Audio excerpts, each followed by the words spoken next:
சண்டை போட்டான்னா கூட அங்கே ஒரு வாட்டி முடி பிடிச்சிட்டு சுற்றி, அப்போ இன்னைக்கு ஏற்கனவே முட்டி வலி, பெரிய பெரிய முட்டி வலியில் வலி இருக்குது.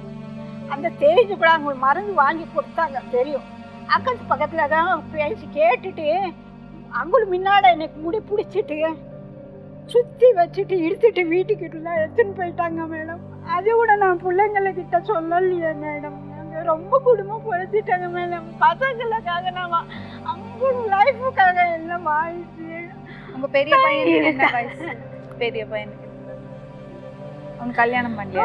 கல்யாணம் பண்ணுங்க இவனை நான் சண்டைனால அவனு கல்யாணம் பண்ணிக்கிறது இல்லை மேடம். அவனுக்கு கல்யாணம் பண்ண வேண்டாமா? கல்யாணம் பண்ணுறான்னா பொண்ணு இப்போ யார் கொடுப்பாங்க?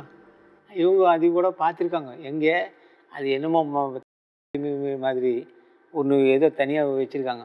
அது என் பையனை சொல்லுவாங்க, கேளுங்க. அது வந்து பேமெண்ட் வாங்கினாங்க, கடைசியில் பொண்ணு காட்டுறேன்னு சொல்லிட்டு காட்டவே இல்லை. கொஞ்சம் அப்படியே நாள் தட்டி கழிச்சிடுறாங்க. ஏன்னா அவங்க ஃபஸ்ட்டு பேமெண்ட்டுக்கு இந்த மாதிரி அட்வான்ஸாக பண்ணிவிட்டு இத்தனை நாள் வரைக்கும் தான் ப்ரொஃபைல் காட்டுவோம், அதுக்கப்புறம் திரும்ப பே பண்ணுங்க அப்படின்றானுங்க.